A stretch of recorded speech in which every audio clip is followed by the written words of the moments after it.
Okay? So, ang inaral natin to prepare the way of God. Ito yon, balikan natin. So, prepare the way, diretsuhin nyo yung liko-liko nyong landas, balubaluktot, yung mayayabang magpakumbaba, at yung mga nagpapakumbaba, itataas kay ni Lord. And all flesh shall see the salvation of God. Hindi ito personal lang, ito ay para sa Juhia Masinag. There will be cleansing in Juhia Masinag. Every time na maglilinis ang Diyos dito, paglinis niya, kikilos siya, biglang ang daming naliligtas. Kailangan munang tanggalin yung mga basura. Hindi dadaan ng Diyos pag may basura. Alam niyo yun? God is cleansing us personally, family, and church. Pag naalis ang mga basura, dadaan si Lord, gagawa siya ng himala sa buhay mo. Kaya sabi mo, linisin mo na buhay mo. Ayusin mo na. So dito tayo, and then dinaanan po natin yung 3 major instrument ni Satan para pabagsakin kahit hari, kahit sino, kahit pastor, kahit leader, kahit sino, walang magaling dito. Ito yung lust of the flesh, lust of the eyes, the pride of life. Dito bumabagsak ang magigiting ng mga tao. Love for sex, love for money, and love of power. Ang news natin, umiikot lang dyan. Pera, kapangyarihan, sex. Mas nangingibabaw ngayon yung pera at kapangyarihan. So ito originally, itong pera at kapangyarihan at sex ay biyaya ng Diyos. Lahat ng biyaya ng Diyos, kahit pera, biyaya ng Diyos yan. Pero pag nadikitan ng demonyo yan, nagiging salot yan. Anything na dinikitan ng demonyo, nagiging salot. Anything and anyone. Anyone. So money is blessing. Power is blessing. Ang purpose ng pera, steward ni Lord, makatulong tayo sa kapwa. Ang purpose ng power, yung creation niya, tayo mag-govern ng tama, hindi abuso. Yung sex, ang purpose is, yung marriage mo, mag-enjoy ka. At magkaroon kayo ng mga anak ng Diyos. Pero, nung ginawa ng demonyo, yung kasamaan, dinamay niya lahat ito. So, nadamay pati itong blessing ni Lord. So, dito tayo magtutuloy. Ito hindi natin natapos nung nakaraan. Okay? So, let's pray. Let's ask God to guide us sa ating pag-aaral. Dakilang Diyos, dalangin namin, kausapin muli kami. Hayaan mo yung puso namin ay bukas at malambot na mataniman na yung salita. Tanggalin mo yung tigas ng puso at yabang namin. Hayaan mo na yung salita mo ang pumukpok. Sabi mo, ang salita mo ay parang hammer na dumudurog sa aming mga puso at kasalanan para kami maituwid at hindi maligaw ng landas. Tulungan mo kami, Panginoon, na sa iyo lang susunod sa salita mo. At hayaan mo, Panginoon, sa oras na to, lukuban mo kami ng presensya mo. Balutan mo kaming lahat ng iyong banal na dugo at mga anghel mo magbantay sa amin. Lahat ng gawa ng demonyo sa lugar na ito ay mawasak at hindi magtagumpay. In Jesus' name. Let your will be done. Let your words be heard. In Jesus' name. Amen. Amen. Palakpakan natin si Lord. So dito tayo. If you want to test a person's character, give him power or money. Pag walang pera yan, ang bait.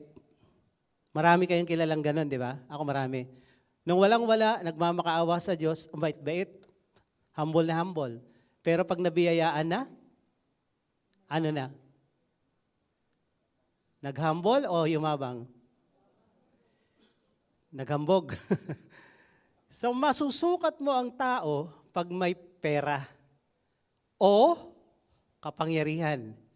Dahil maraming tao kayang ihawakan ng kahirapan, pero ang kayamanan hindi at kapangyarihan.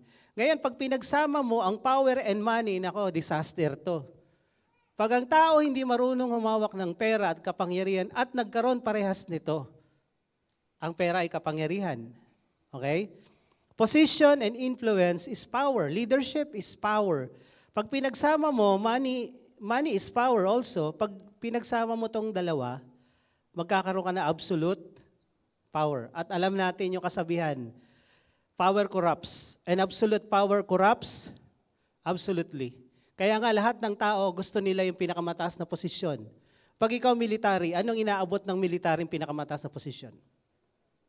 Ano? Ha?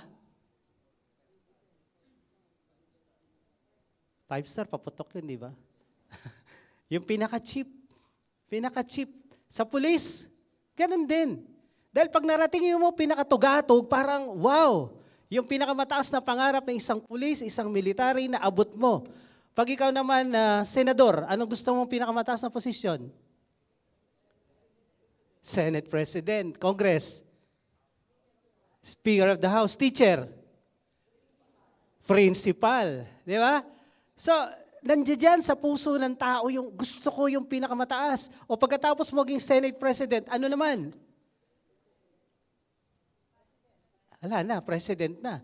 Kaya pag the moment na ikaw ay naging President, one time in your life, magpakatino ka dahil magmamarka yan sa kasaysayan. Walang problema kung hangarin mo yung pinakamataas na posisyon dahil likas sa tao yun. Kaya lang, depende kung anong laman ng puso ng taong yun.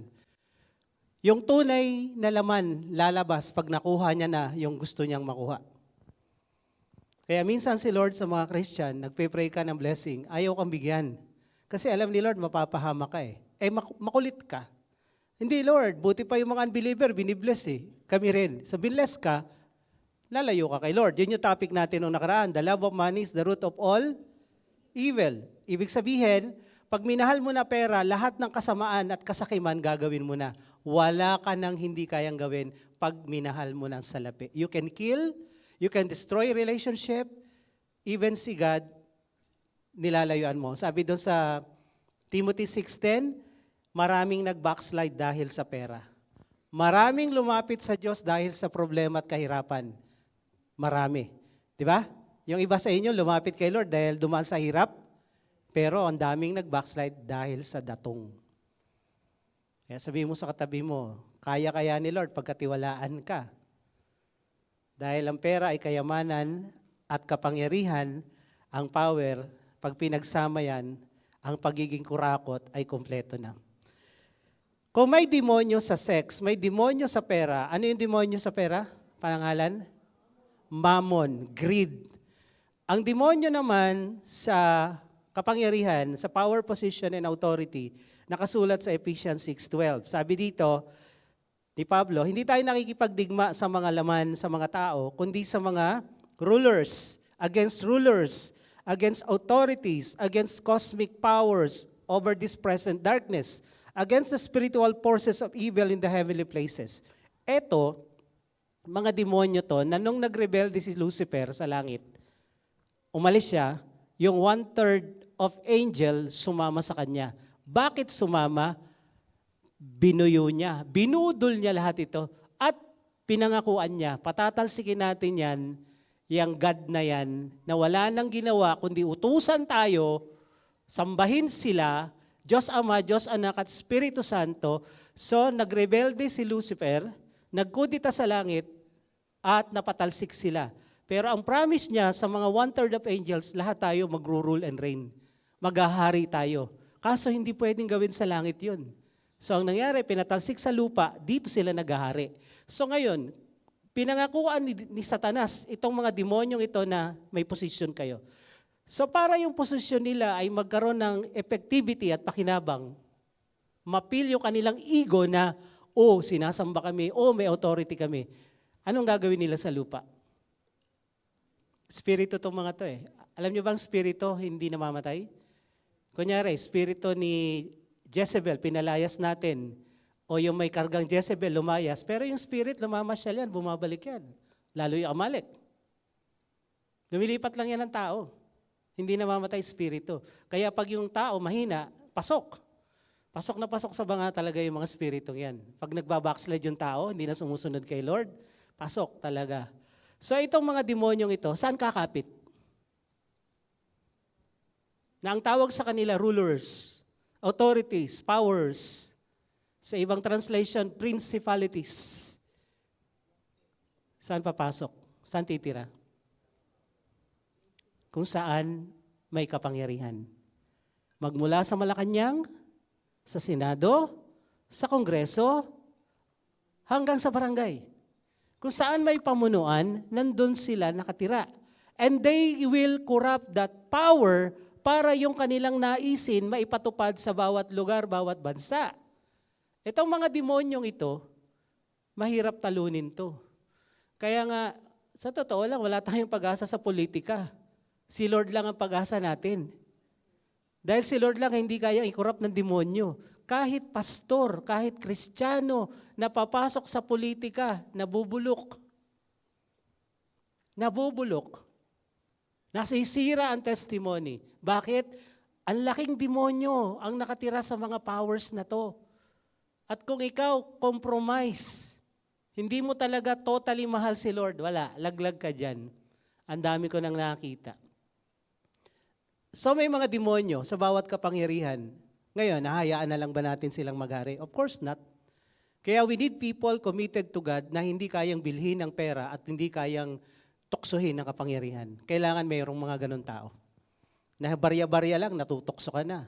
Pinakain ka lang ng lugaw, ay goto pala, bumigay ka na. Kulay pula, di ba? Parang si Iso lang.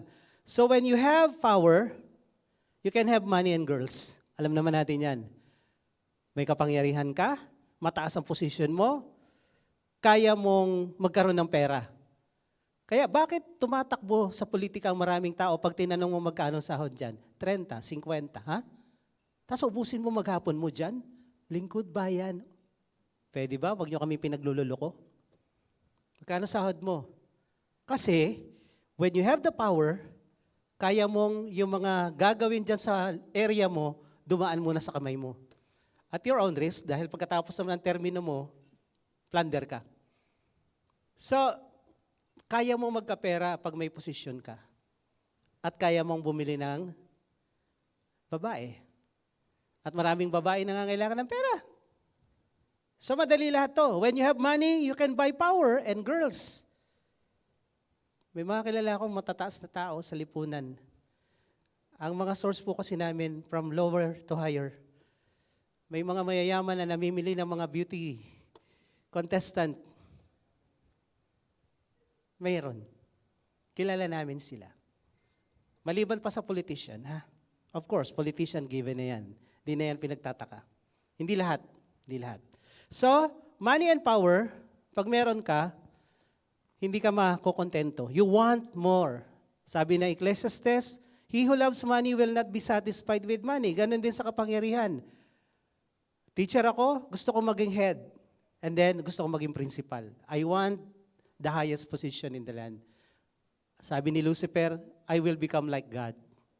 I will exalt my throne above all the angels. I will become like God. Nakasulat sa Isaiah. Yung pinakamataas na trono, akin yon, sabi ni Lucifer. Nakalimutan niya na nilikalan siya ng Diyos. So, hindi nakakasatisfy ang pera kung sa akala nyo, pag marami ka ng pera, masaya ka na. Hindi po. Sinabi din dito sa Ecclesiastes, yung maraming pera, maraming problema. Alam niyo yan? Okay lang, basta may pera kami. Malalaman mo, pagdating na meron ka na hindi pala yan ang nagpapasaya sa isang tao. Sana magkapera ka ng marami para malaman mo. Example, si David ay naging hari in a right way. At siyempre, pag hari ka, may kayamanan ka, may tax yan eh. Exempted yung pamilya mo sa tax, tapos tumatanggap ng tax ang gobyerno mo, hawak nila ang pamamalakad. At binless ni Lord si David dahil masunurin, mahal niya si Lord. Kaso, nung tumaas na yung kapangyarihan niya, parang nalasing. Nakakalasing po ang kapangyarihan at salapi. Nakakalasing yan. So, dumating yung punto, namamasyal siya isang hapon o papuntang gabi sa tuktok ng kanyang bahay. Merong isang burarang babae na naliligo ng hubad sa baba. Ang may kasalanan dito, si David dahil hindi umalis, time ng gera yon. At yung babae, bakit ka naman naliligo ng hubad dyan? Alam mong may tao sa taas? O kung hindi mo alam na may tao, alam mong may bahay dyan. Hello, mga babae. Minsan may nakikita ko, ba't nakatingin ka sa akin? Inaaway yung katapat sa jeep. Eh, ang suot mo, 3 inches eh. 3 inches yung suot mo, bakit ka naman hindi titingnan? Hello? Na-rape. Eh, bakit na-rape? Eh, yung suot ba naman? Nangaakit eh. Hindi lahat ha. Kaya kung ayaw mong mabastos, magsuot ka ng hindi ka bastos-bastos. Lalo kung Kristiyano ka. Hello? Para lang tao dito. Naligo ba naman sa labas eh? Nakahubo. Nung nakita ni David, mine. Nilagay sa cart. In order. In order. Sino tatanggi? Hari ka. Ang pinakamataas na posisyon sa lupain, hari at presidente. Anumang sabihin niyan, walang kikibo. Kahit mali. Kahit mali. Bakit? Takot mo lang mapugutan ng ulo. Takot mo lang may takot sa Pasig River. Takot mo lang. So walang kumibo. In order. Si Bathsheba, pinadala sa palasyo. One night stand, buntis. Nabuntisan agad. Mas madaling mabuntis pag kasalanan ng ginagawa eh. Alam niyo yan? Kasi ang demonyo tumutulong. Buntis agad.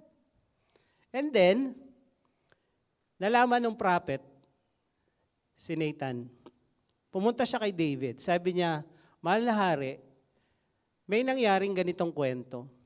Isang mayaman at maraming tupa, may dumating na bisita. May kapitbahay siya, na iisa lang ang tupa. Kasama niya kumakain sa lamesa yon. Alaga niya yon. Mahal na mahal niya.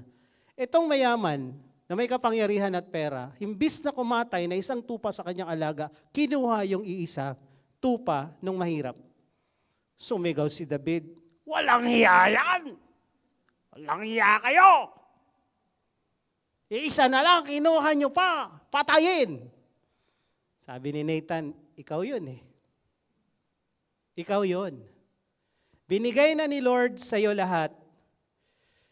Binigay niya yung palasyo at paghahari ng Israel sa iyo, kapalit ni Haring Saul, na hindi sumunod kay Lord, hindi pinatay yung Amalek. Konting mali lang, natanggal. So ang sabi ni Prophet Nathan, if this were too little, kung kulang pa yan, dadagdagan pa ni Lord. Bakit ka sumuway? Bakit mo pinahiya ang pangalan ng Diyos sa ginawa mo? So, nagbigay si Nathan ng mga mangyayari, magkakagulo yung pamilya mo, bla bla bla bla. Pero itong si David, kahit ganito to, gumawa ng kasalanan, ang bilis niyang umamin.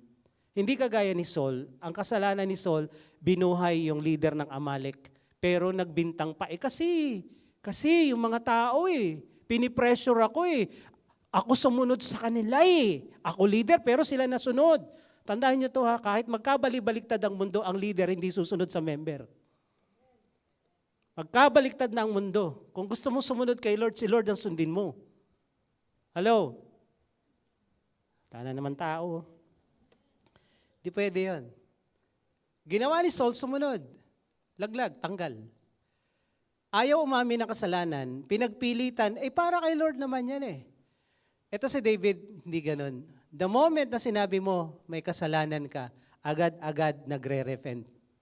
Agad-agad nagsisisi. Pinatawad ni Lord. Kaya lang, yung consequences ng mga kasalanan natin, minsan hindi na yan mababago. Nandyan na yan. Kahit pinatawad ka pa.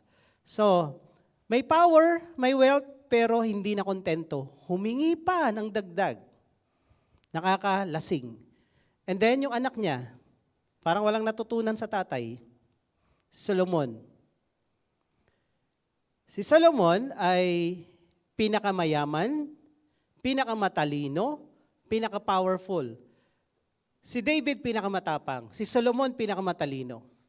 Ang ginawa niya para magkaroon ng kapayapaan sa kanyang kaharian at sa kapaligiran, lahat ng anak ng mga haring kalaban niya, pinakasalan niya. Wise. Double blessing sa kanya yan, di ba? So, ang sabi dito, King Solomon loved many foreign women, along with the daughter of Pharaoh, Moabites, Ammonites, Edomites. Kalaban to, Amalek to. Pinakasalan niya rin. Sidonian and Hittite women from the nation concerning which the Lord said to the people of Israel, you shall not enter into marriage with them. Hindi kayo pwedeng makipag-asawan sa mga yan. Bawal na bawal. Lahat yon sinuway ni Solomon. Para lang for the sake of peace. May mga taong ayaw ng gulo dahil takot sila sa gulo Pero magko-compromise sila para lang may peace. Peace is not the solution para yung kasamaan ay maayos. Minsan kailangan mo i-confront. Ang ginawa ni Solomon, iwas gulo. Pinakasalan lahat. Pinlist niya lahat ng bansa at mga babae. Sinong hindi na please? Si Lord. At ang sabi dito, surely they will turn away your heart after their gods. Pero anong ginawa ni Solomon? Solomon clung to this in love. Ilan na asawa niya? Huwag niyo gagayahin yan. Kasi may mga nagtatanong, Pastor, si Solomon, 700 yung asawa eh. Una, wala ka naman pang sustento.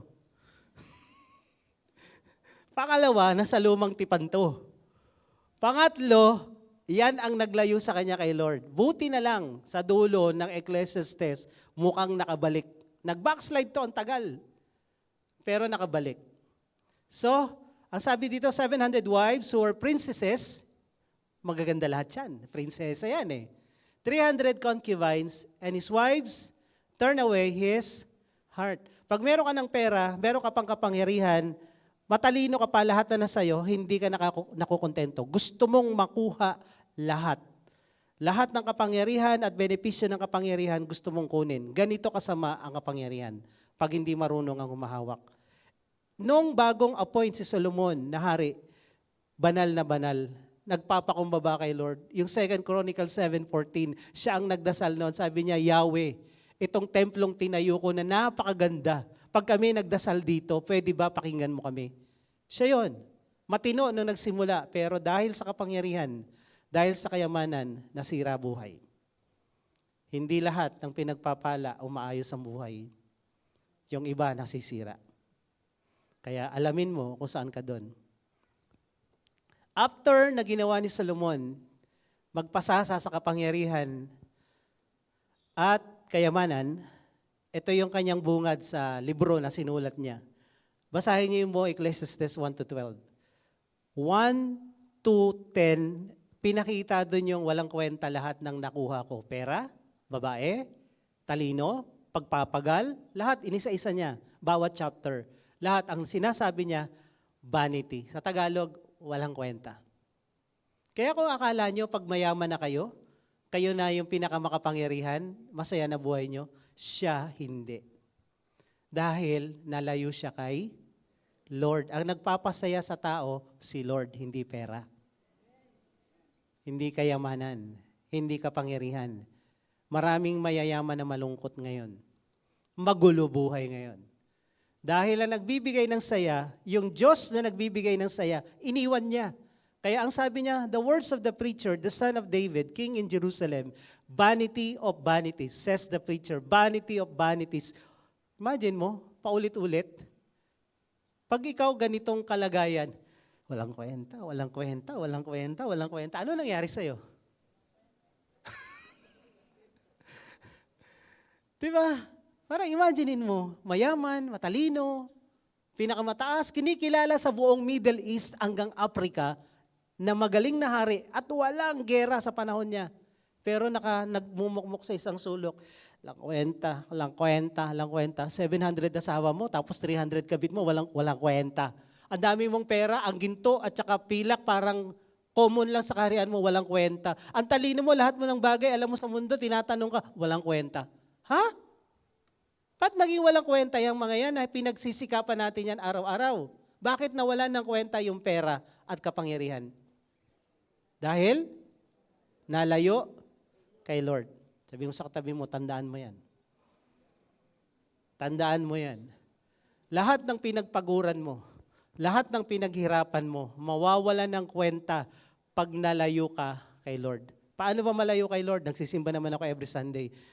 No. Maraming nagsisimba na malayo na kay Lord. Yung prodigal son, dalawa. Yung isa, hindi na nagsisimba, lumayo. Prodigal son. Yung isa, nandun pa rin sa bahay, nagsisimba pa rin, pero prodigal son din. Malayo yung puso kay Lord. Hindi na sumusunod sa salita ng Diyos. Siya ang nasusunod. Dalawang prodigal son, yung nagsisimba at hindi nagsisimba. Mas madali mong malaman yung nag-backslide na hindi nagsisimba kaysa yung nagsisimba pa. Magaling magpanggap yung mga nagsisimba. Tingnan mo yung katabi mo. Diba? Magaling.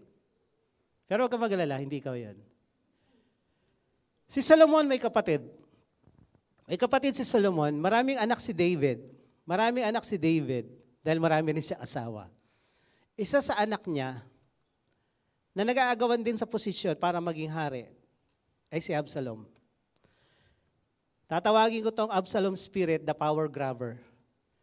Nakakita na kayo ng mga taong talagang atat na atat magkaroon ng authority, maging leader, magkaroon ng kapangyarihan? May mga kalalaking ganun. Atat na atat. Sa opisina man, sa church man, gusto ko maging Bible study leader. Gusto ko maging minister head. Ay, gusto ko maging pastor. Ay, iyon na. Malaman mo kung paano to. Maraming atat na atat. Parang yung si James tsaka si John lumapit kay Jesus sa isang kwento. Sabi niya, Lord, pwede ba? Pag ikaw nasa trono na, naghahari ka na, sa kanan at kaliwa mo kaming mag-utol. Sa isang kwento, kasama pa yung nanay. Lord, pwede ba? Nag-backer pa may backer. Pwede mo ba ilagay yung anak ko? Total, sa amin ka naman kumakain pag nandun ka sa Galilee. Ang dami mo isda kinakain doon sa amin, lakas mo magkanin, no, Lord? Baka naman pwede itong dalawang anak ko ilagay mo sa kanan at kaliwa, Lord. Ang kwento ni Lord, ay ganito ha, makinig ka, ginang. Ang gustong maging leader, dapat maging servant. Atrasan lahat eh. Kasi nag-away-away na yung 10, sabi nila, kami rin, gusto rin namin kanan at kaliwa. Sabi ni Lord, kung gusto niyong maging great, be a servant. Maglingkod kayo. Dahil akala ng iba, pag nakatayo ka sa harap, ang sarap ng buhay mo. Hindi. Kaya ka na sa harap, target ka ng demonyo. Ginaganon ka araw-araw. Alam niyo yon? Lalo na dito sa pulpito na to. So, Absalom is one of those people na gutom sa kapangyarihan at authority. Sino si Absalom? 2 Samuel 13, 1-3. Absalom, David's son, anak ni David, meron siyang kapatid na napakaganda. Lahat naman ng anak ni David, pogit magaganda. Ganun talaga yun eh. Pag nasa Bible ka, maganda ka talaga. At pag sumusunod ka sa Bible, maganda at pogi ka rin. Siya nawa. Tingnan ka tabi mo. May ebidensya naman, no? Pag sumusunod sa Bible, gumaganda, pumapogi. Sasabi dito, ang pangalan ng kapatid niya ay si Tamar. Magkakaiba ng nanay ito ha. Magkapatid sa nanay, si Absalom at si Tamar. Pagkalipas ng ilang panahon, another anak ni David sa ibang babae, si Amnon, anak din niya, na-in love kay Tamar. At ang sabi dito, Amnon was so tormented that he made himself ill because of his sister Tamar. Hindi na makatulog, hindi pa makakain, may tagyawat sa ilong, napapraning na. Hindi natutulog, nadidepress na dahil na in love sa kanyang kapatid sa ama na si Tamar. Ngayon, ang sabi dito sa kwento, verse 3, Amnon had a friend whose name was Jonadab. Tandaan niyo itong pangalan na to. Si Jonadab, the son of Shimei, kapatid ni David, pamangkin. Okay? And Jonadab was very crafty. Sa Tagalog, tuso. Magaling gumawa ng kalokohan. Magaling mag-isip pag mali. So sabi niya kay Amnon, ganito gawin mo. Total, haggard na yung mukha mo. Hindi ka na nakakatulog. May tagyawat ka na sa ilong. Hindi na nila alam yun eh. Yung mga kasing edad ko alam yun. Hindi na makatulog, hindi na makakain, may tagyawat sa ilong. Sino kumanta nun? Sige, ako na lang. Ako na pinakamatanda dito. So, sabi niya, sabihin mo sa tatay mo kay David na, pwede ba paglingkuran ka ni Tamar at lutuan ka ng pancake? Okay? Nagpaluto ng pancake, so nagtagumpay, nagluto si Tamar. Ang balak na sinabi ni Jonadab, rape mo. I-rape mo yan. So nagtagumpay, ni-rape si Tamar. At sabi ni Tamar, pwede mo namang hilingin sa hari na mapangasawa ako. Total, hindi naman tayo magkapatid parehas. Sa nanay lang naman tayo, sa tatay lang tayo magkapatid. Pero ayaw makinig ni Amnon. Alam niyo, pag init na, wala nang utak na gumagana, emosyon, tsaka laman. So na-rape, umuwi ng bahay si Tamar. Sabi dito, nagsumbong si Tamar sa kanyang kuya kay Absalom. But Absalom spoke to Amnon, neither good nor bad. Wala siyang sinabi. Wala siyang sinabi kung ano man. Ito lang sabi niya, okay lang, diyan ka lang, relax ka lang. Pero Absalom hated Amnon because he had violated his sister Tamar. Yung kanyang galit, kinontrol niya. Kinulong niya muna ng 2 taon. Kinulong niya yung galit niya, pinakain niya, inalagaan niya, nag-breed siya ng galit 2 years. Ano mangyayari pag nag-alaga ka ng isang hayop, isang halimaw? Liliit, lalaki? Lalaki yan. Ang galit ay halimaw. Ang kaibahan ni Absalom spirit sa Amalek spirit, si Amalek spirit galit sa Israel. Nagre-recruit si Amalek ng magagalit pang iba. Pinapasa niya yung galit niya sa anak at kamag-anak. Kaya ang Amalek ay isang angkan na mga galit. Pinapasa niya yung galit sa anak, kay Iso, kay Amalek, and then hanggang sa saling lahi. Hanggang buong yung angkan ni Amalek ay galit. Nagre-recruit ng galit. Magalit tayo dyan, ha?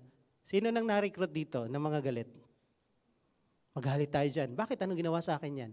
Basta! Pinakain kita magalit ka na rin. Huwag kayong pari-recruit sa mga taong galit. Mga Amalek yung ganun. Eto, hindi siya Amalek. Yung galit niya, hindi niya pinasa, sinolo niya. Pero, inalagaan niya. Pinalaki niya yung galit ng tahimik. Paglipas ng 2 taon, niyaya niya lahat ng mga kapatid niya sa ama, anak ni David. Dahil nag-ani na siya. At sabi niya, specially mention, papuntahin niyo si Amnon. Akala ni Amnon, nakalimot na tong Absalom sa galit niya, sa hinanakit niya sa kapatid. Pero inutusan niya yung kanyang mga tauhan, pag masaya na si Amnon, lasing na, saksakin niyo, patayin niyo, tumbahin niyo. At nagtagumpay siya. So, sino si Absalom spirit? Nagkaroon na Absalom spirit dahil sa galit at sa hate na iniingatan at inaalagaan. Tanungin mo yung katabi mo, kumusta na alaga mo? Gaano nakalaki? Patayin mo na, lalamunin ka niyan. Kung inaalagaan mo ay hate and anger, patayin mo na. Lalamunin ka niyan at ikaw ang papatay later on. Then, sabi dito, sino nagsulsol kay Absalom para i-rape si Tamar? Anong pangalan? Jonadab. Nung pinatay na si Amnon ni Absalom, akala ni Haring David lahat ng kanyang anak napatay at wala nang susunod sa kanyang successor. Pero, itong pangalan nun na nagsulsol? Jonadab.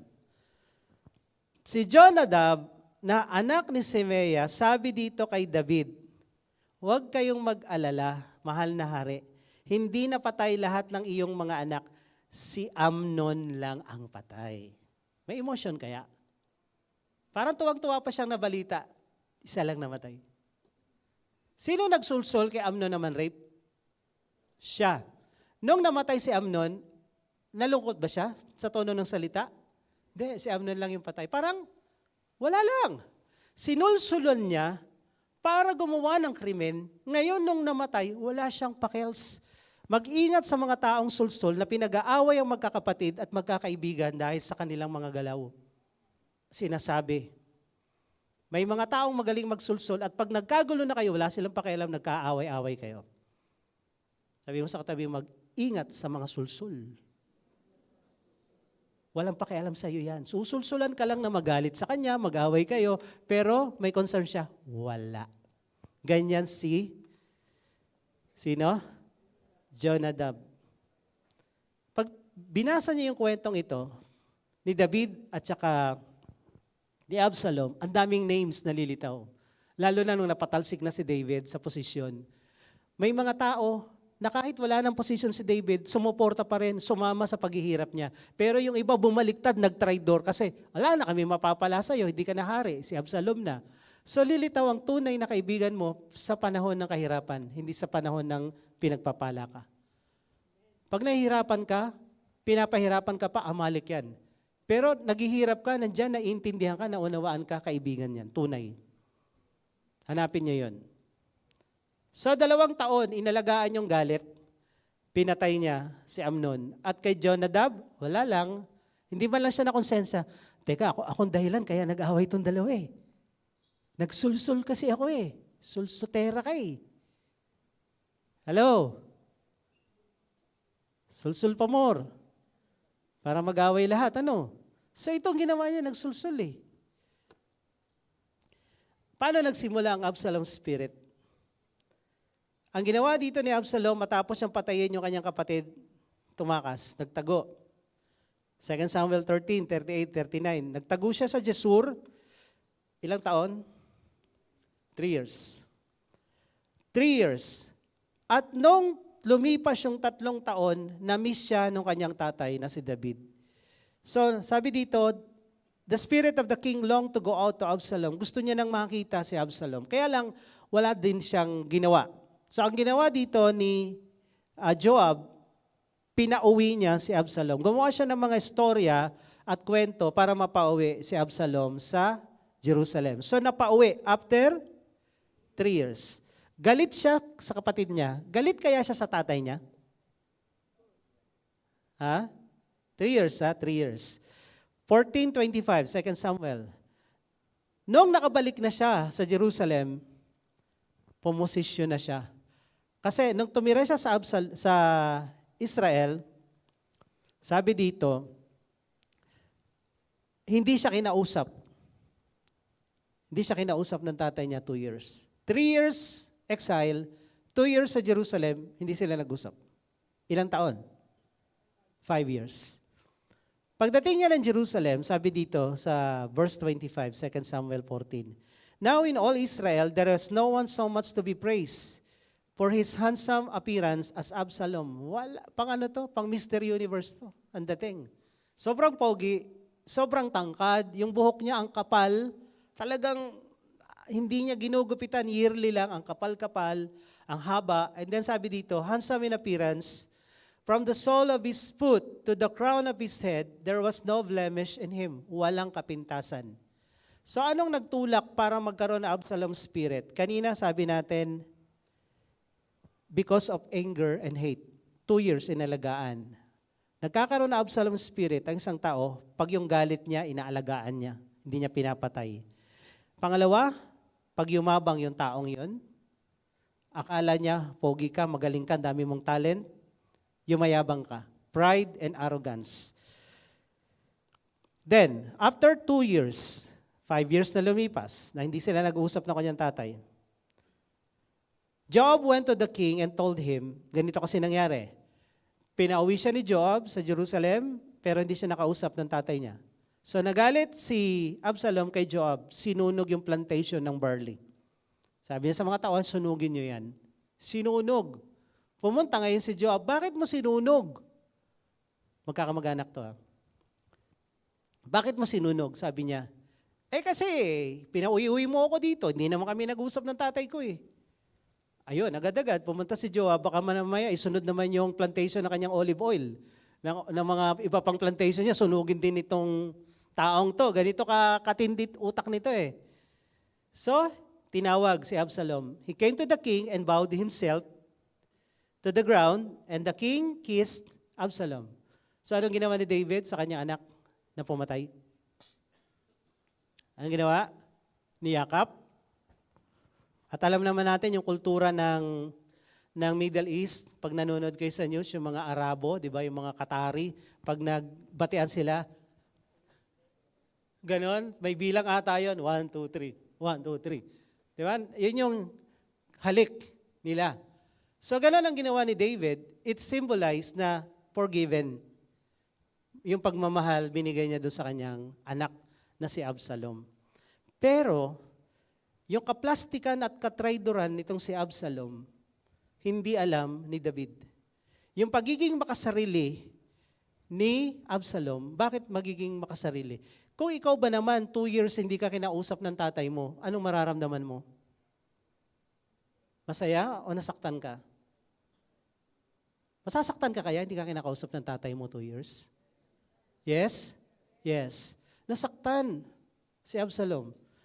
Pero tanong, nung pinatay niya yung anak ni David, nasaktan kaya tatay niya? Kung kayo, patayin 2 anak niyo, pinatay yung isa, masasaktan kayo? Masasabi, hindi, okay lang yan, meron pa naman isa.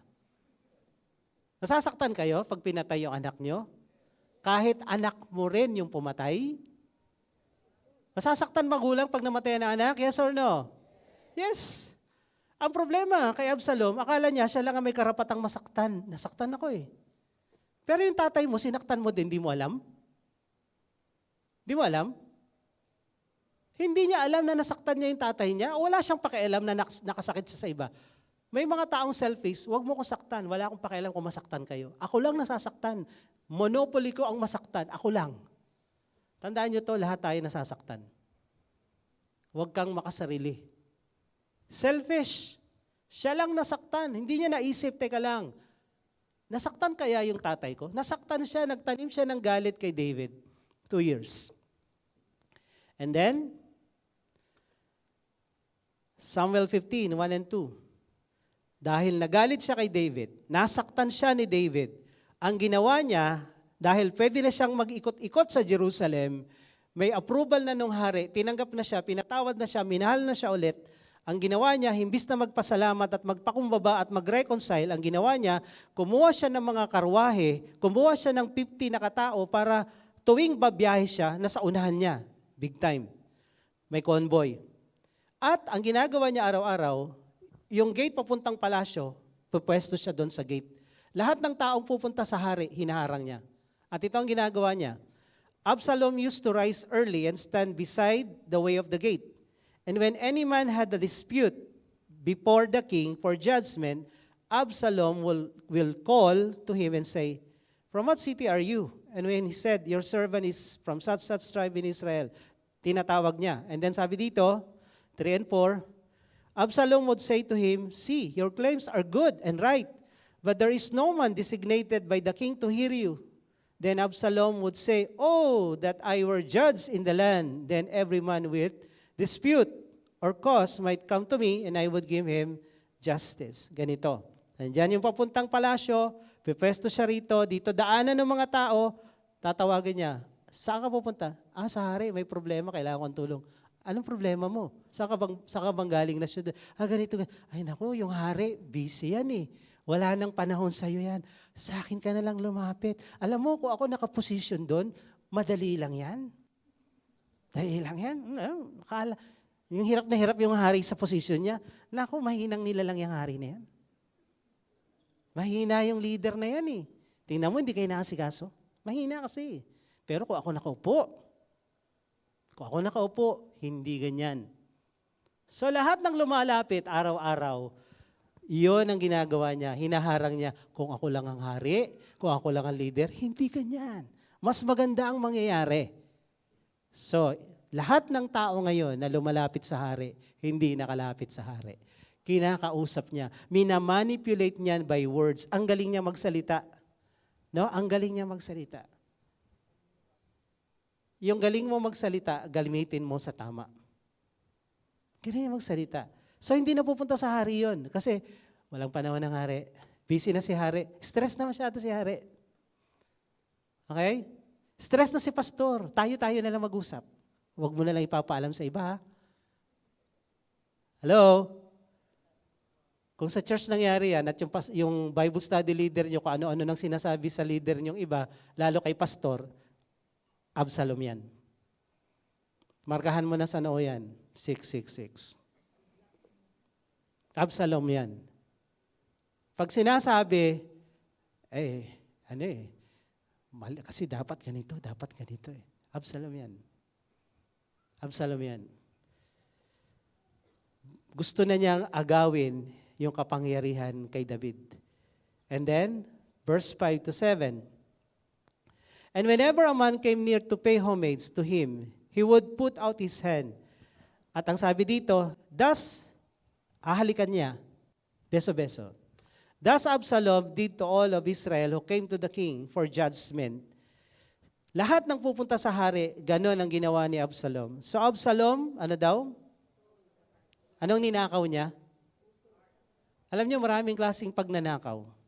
Pag ninakaw mo yung loyalty, pag nanakaw mo yung puso, magnanakaw ka. Kasi nga, meron kami usapan minsan ng mga leader. Kung ang miyembro kaya ninanakaw, miyembro ng church, ninakaw ng isang church, nakaw din kaya ang tawag doon? Kinuha? Palagay nyo? Alam na may inaatinan. Alam na may church. yayayain sa church nila. Nakaw ba yon? Pag humarap kaya kay Lord to sa langit, ano kaya sasabihin ni Lord? Ilang ninakaw mong miyembro ng ibang church? Nakaw kaya yon? Nakasulat ba sa Ten Commandments, bawal magnakaw? Kasulat po yan. So ang pagnanakaw ng anumang bagay, kahit puso, kahit loyalty, kahit leadership, nakaw yan. Nakaw ang tawag dyan. Absalom spirit yan. So, at the end of 4 years, Absalom said to the king, laging may nakasulat na taon, Please let me go and pay my vow which I have vowed to the Lord in Hebron. So ito in Jerusalem, ang Hebron banda lang doon. Pumunta siya doon kasama yung mga nabuyo niya. Okay? So, ninakaw niya yung puso at loyalty ng mga tao palayo sa leader, palayo sa hari. Kinuha niya. Kinuha niya yung simpatsya, binudol-budol niya, at ito na nga. Verse 10 to 12. But Absalom sent secret messengers. May group chat silang sikreto, sila lang nag-uusap. May group chat sila. Ha? May group chat sila? Oo. May messenger sila, secret.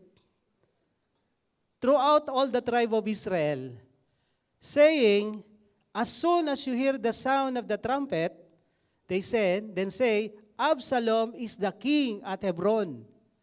Pag narinig nyo, nagsigawan na yung mga tao at yung trompeta, makisigaw na rin kayo na ang hari, ang leader natin si Absalom, hindi na si David. Then, with Absalom went 200 men from Jerusalem who were invited guests. Nagyaya pa sila. Ganun naman talaga yung mga Absalom, nagyayaya yan. They went in there. May alam, wala? Ay, magalit ka sa kanya. Bakit? Basta. Anong alam mo? Wala. Sama ka sa amin. Bakit? Wala. Alam mo, ang mga demonyo, ang kinukuha nila yung mga walang alam. Kaya sabihin mo, dapat may alam ka. Innocence and knew nothing. Huwag kang sasama sa mga bagay na hindi mo alam bakit nagsimula at bakit nagkaganyan. Ugatin mo. Hello? Eh, sabi niya magaling siya magsalita, hinalikan pa nga ako Bading.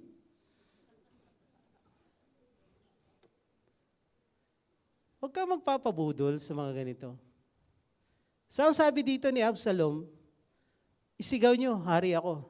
So, yun na nga, yung mga walang alam, nakisama, nakisawsaw, innocence and know nothing, sumigaw na hari na siya. And then, while Absalom was offering the sacrifices, he went for Ahithophel, the Gilonite. Tandaan nyo rin yung pangalan na yan, Ahithophel. Counselor ni David. Leader ni David, sumama kay Absalom. Ito yung mga taong kapit sa kapangyarihan, na pag wala na yung kinakapitan nila kapangyarihan, papalit ng posisyon. Alam naman natin sa gobyerno, pag si ganito ang presidente, sip-sip lahat sila. Pag napalitan yung presidente, lipat agad sila. Yung mga taong ganito, hindi pwedeng pagkatiwalaan, yung palipat-lipat. Balimbing to. Okay, maniniwala sa mga ganyan. So, ang nangyari dito, lumipat si Ahithophel kay Absalom. Dahil tatakas na sila David. So, nagsimula na yung pag-agaw ng kapangyarihan. The power grabber. Nagkaroon na ng rebellion. Nabuo na. Verse 23, chapter 17. Merong isang counselor, si David, ang pangalan ay Husay. Mahusay talaga yan. So, nagtanong si Absalom, anong gagawin natin? Lusubin na ba natin si David, yung kanyang tatay? Ang sabi ni Ahithophel, now na, lusubin natin. Dumugin natin habang mga pagod sila dahil tumakas na nga, umalis na ng Jerusalem. Pero sabi ni Husay, wag. Kasi kakampi ni David to, nagpaiwan lang. Ipunin natin lahat ng mga Israelita from north to south. Pag naipon na natin, tsaka natin lusubin, walang kawala si David, dumugin natin.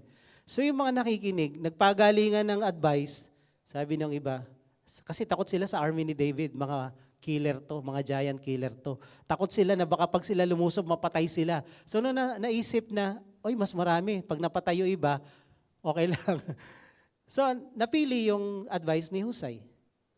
Ito ngayon si Ahithophel, sobrang yabang at kapit sa kapangyarihan din, Ahithophel saw that his counsel was not followed, saddled his donkey, went home to his own city, he set his house in order, and hung himself. Alam niyo mga Judas, nagbibigti talaga. Nagbibigti talaga yan. Kahit saan mo pa yan basahin. He died and was buried in the tomb of his father. Nagbigti itong si Ahithophel. Bakit siya nagbigti? Bakit siya nagbigti? Hindi nasunod yung gusto niya eh. Hindi nasunod yung sinabi niya na lusubin na agad natin. Alam mo, pag ikaw sabik sa kapangyarihan at hindi nasunod yung gusto mo, nagagalit ka. Nagbigti. Nagbigti. And he died. At ang sabi dito sa verse 9, 18, nung nagkagera na, sinunod yung payo ni Husay, ang daming lumusob. Ang namatay ng mga Israelita, napatay ng mga tao ni David, konti lang sila ha, 20,000. Na-imagine niyo yung gano'ng karami? Halos maubos yung lumusob kila David. Ang sabi dito sa verse 9, Absalom happened to meet the servants of David. At si Absalom tumakbo sa gubat. Absalom was riding on his mule, and the mule went under the thick branches of a great oak. Sumabit yung kanyang liig doon sa mga sanga. His head caught fast in the oak, and he was suspended. Nakalutang siya sa ere dahil tumakbo na yung kanyang mule at nakita siya ni Joab. Sino si Joab? Si Joab ang nagdala kay Absalom pabalik ng Jerusalem. Si Joab ang nagdala kay Absalom sa hari para ma-reconcile. Si Joab. Si Joab din ang sinunugan ni Absalom ng plantation. Ang sabi ni David, huwag niyong galawin yung anak ko, iuwi niyong buhay. Nakita ng mga tauhan ni Joab, nandun si Absalom, nakasabit. Sabi ni Joab, bakit di niyo pinatay? Narinig namin yung mahal na hari na wag daw galawin. Sabi ni Joab, tumahimik ka. Sabi dito, Joab said, I will not waste my time like this to you. And he took 3 javelins, 3 sibat in his hand, and thrust them into the heart of Absalom, was still alive in the oak. Then young men, armor bearer ni Joab, 10, lahat sila pinagsasaksak si Absalom. So imagine nyo to. Tinulungan ka ng taong ito, ni Joab, pero tinira mo din. So siguro yung ngit-ngit ni Joab, binuhos niya talaga rito. So ano ang ending ni Absalom? Kinalaban niya yung tatay niya na nagpatawad sa kanya. Kinalaban niya yung tatay niya na nagmahal sa kanya, nagtiwala sa kanya. Tinraidor niya yung tatay niya. So ang sabi dito sa dulo, verse 18, Now Absalom, in his lifetime, had taken and set up for himself the pillar that is in the king's valley. Merong tinayo siyang monumento dahil ang sabi dito, wala siyang mga anak. Pero kung babasahin niyo yung mga naunang chapter, may anak siyang mga lalaki at may anak siyang babae, Tamar din ang pangalan. So ang kwento, bakit sabi niya wala siyang anak? Malamang namatay yung mga anak niya. Kaya yung bitterness sa puso nitong si Absalom ay gano'n na lang. Wala siyang naiwan na anak. Siguro namatay, kung ano man ang dahilan. So nagpatayo siya nito. Nandun pa to sa baba ng Jerusalem wall hanggang ngayon. Yan yung tinayo niya. At ang ginagawa ng mga tao ngayon na may pasaway na anak, dadalhin dyan at sasabihin yung kwento, ayan si Absalom na rebelde. Traidor sa tatay niya ng agaw ng kapangyarihan. Tapos babatuhin nila to, yung structure na yan, ikikwento sa anak para yung anak matuto na ganyan ang nangyayari sa mga rebelding anak. Hello mga anak. Physical na anak at spiritual na anak. Ganyan ang nangyayari. So, ano ang Absalom spirit? Dito ako magtatapos. Ang Absalom spirit ay nag-aalaga ng galit at hinanakit sa puso. Check 1. May Absalom ba dito? May alaga ka ba? Gano'n nakalaki ang kulungan mo sa inaalagaan mo? Lumalaki ba? Pinapakain mo ng ngit-ngit? Pag may nagkwento sa'yo, may nagsulsul, lumalaki lalo yung galit mo. Alam mo ba? Sabi niya, tingnan mo to. Gano'n nakalaki ang alaga mo? Patayin mo na yan ngayon pa lang. Dahil pag hindi mo yan pinatay, ang galit mo, kung kanino mang tao, papatayin ka yan. ikamamatay mo yan. Kagaya ni Absalom. Pangalawa, may pagmamalaki ba? May pagmamayabang ba si Absalom? Meron ba? Meron, wala. Meron, pogi. Without blemish, matangkad. So may pagmamalaki. Kaya lang, kahit ba may pagmamalaki ka, kailangan mo bang magmayabang? So nagmayabang siya. Feeling niya, mas magaling ako sa hari. Feeling magaling siya. And then, nasaktan siya dahil hindi siya pinansin ng hari, 2 taon. So nasaktan siya, pero hindi niya inisip na nasaktan kaya yung tatay ko sa ginawa ko, sa pagpatay sa kapatid ko. Selfish. Sabi mo sa katabi mo, hindi lang ikaw nasasaktan, yung iba nasasaktan din. Okay? Huwag mong suluhin na ako lang nasaktan. Selfish na tao yan. You consider others better than yourself, sabi ng Bible. Lagi mong titingnan yung karapatan at kalagayan, pinagdadaanan ng ibang tao. During the pandemic, usong-uso, lahat tayo dumadaan sa problema, be patient. Maging maunawain ka. Pandemic o hindi pandemic, ganun ang kalagayan ng tao. May pinagdadaanan tayong lahat. Hindi lang ikaw, hindi ka special. Sabi mo, hindi ka special. Yung katabi mo, may problema din yan. Huwag mo hintayin na ikaw na lang laging unawain, umunawa ka naman. Hello? Pag gusto mo, ikaw lagi inuunawa, napaka-selfish mo. Kunyari, 9 beses kang inunawa, 1 beses lang hindi ka inunawa, masama na? Masama na? Hello? Give and take, mga kapatid. Lahat tayo dumadaan sa sitwasyon na hindi maganda. Bawat nakaupo dyan, may pinagdadaanan at pinaglalabanan yan. Intindihin niyo sila. Amen? Deceptive. Akala ni David, okay na. Akala ni David, wala nang problema. Reconciliation. Ang problema kay David, hindi niya alam na traidor yung anak niya. Si Jesus, alam ba niya na traidor si Judas? Alam? Ano kaya feeling ni Jesus habang tinitingnan niya? Pinakain pa no? Kain, huling hapunan. Traidor ka ha? Alam niyo, siguro nagmumukhang tanga si Judas. Alam naman ni Jesus na magta-traidor siya, di ba? Pero pinagkatiwalaan pa rin. Si David, hindi niya alam. Ako, alam ko yung mga nagta-traidor sa buhay ko pero pinakikisamahan ko pa rin. Alam ko yun. Ginagaya ko si Jesus. Para pagdating sa dulo, walang nangyari, hindi na resolba, wala akong pananagutan at wala akong kasalanan. Pinilit kong maging mabuting tao, pinilit kong maging mabuting leader, naging masama pa rin ako sa tingin mo, maghuhukom naman sa huling panahon, bahala na si Lord sa atin. Ganun na lang. So, ang ginawa ni Absalom, hinaharang yung mga tao, gaganda ng salita. Alam mo kung ako nakaposisyon dyan, ang dami niya idea. Ano yung sinasabi sa tao na, kaya ko yan Sila, mahihinang nila lang. So, manipulating words. And then, ang result, nanakaw niya yung puso at loyalty nung mga tao na dati sa hari sumusunod. Sa kanya na sumunod ngayon. At lahat ng sumunod sa kanya ngayon, kasama sa rebellion, pati yung mga walang alam. At namatay lahat. Kasama siya. One day, mamamatay din yung mga rebellion. Mamamatay din yung Absalom spirit. Pero sana hindi tayo kasali ron. Amen? Tayo.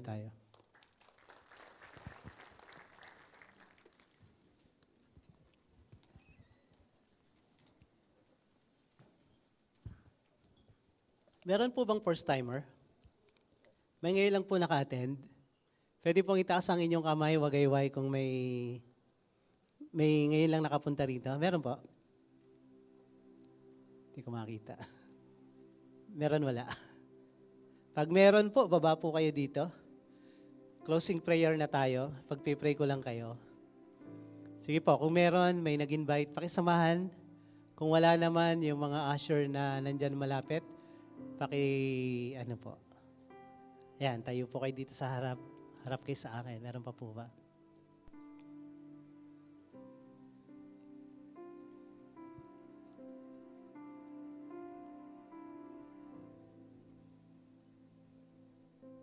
Ayan. Welcome po kayo sa Juhia. Ang Juhia po ay Jesus Our Hope International Assemblies.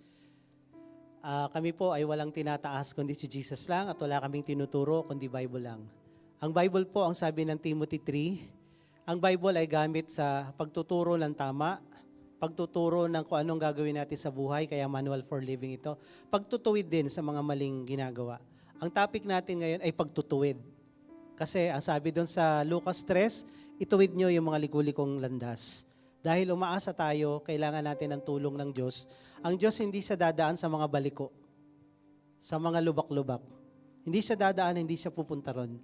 So ang goal ng message natin dito ay tulungan tayo ni Lord na kumilos siya sa buhay natin, personal, family, and church na, Lord, kailangan ka namin.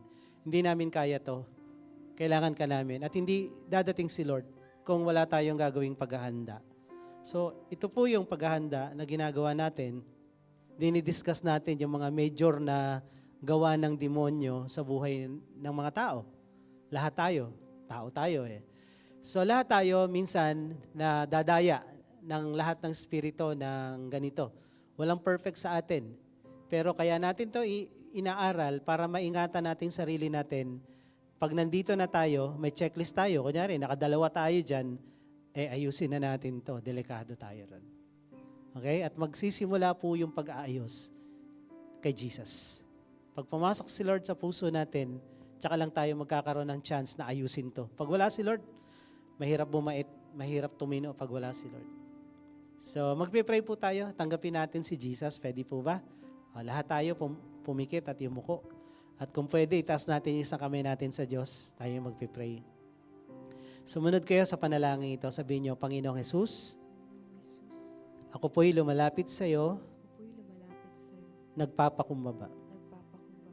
Inaamin ko, ako'y isang makasalanan, at wala akong magagawa para iligtas, para ayusin, o baguhin man ang aking sarili. Ngunit Panginoon, ako po'y nananampalataya. Kaya ka namatay sa krus ay para tubusin ako, patawarin at linisin sa lahat-lahat ng kasalanan ko. Panginoon, maghari ka sa buhay ko mula ngayon. At itong napakinggan kong salita mo, hindi ito manatili sa puso ko. Ito po ang aking dalangin sa pangalan ni Jesus. Amen. Pwede nyo na pong ibaba ang inyong kamay. Patuloy lang tayong nakayukot, nakapikit.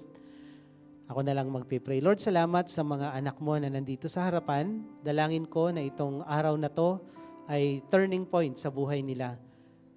Hayaan mo na makilala ka pa nila ng lubusan sa tama at Bibliang kaparaanan. I pray that your Holy Spirit will fill them up, speak to their hearts, at Lord, magtuloy-tuloy sila sa paglapit at pagsunod sa iyo. At sa lahat ng mga nandirito ngayon, yung aming narinig, Panginoon, na galing sa iyong salita ay hindi katang isip o gawa-gawang kwento.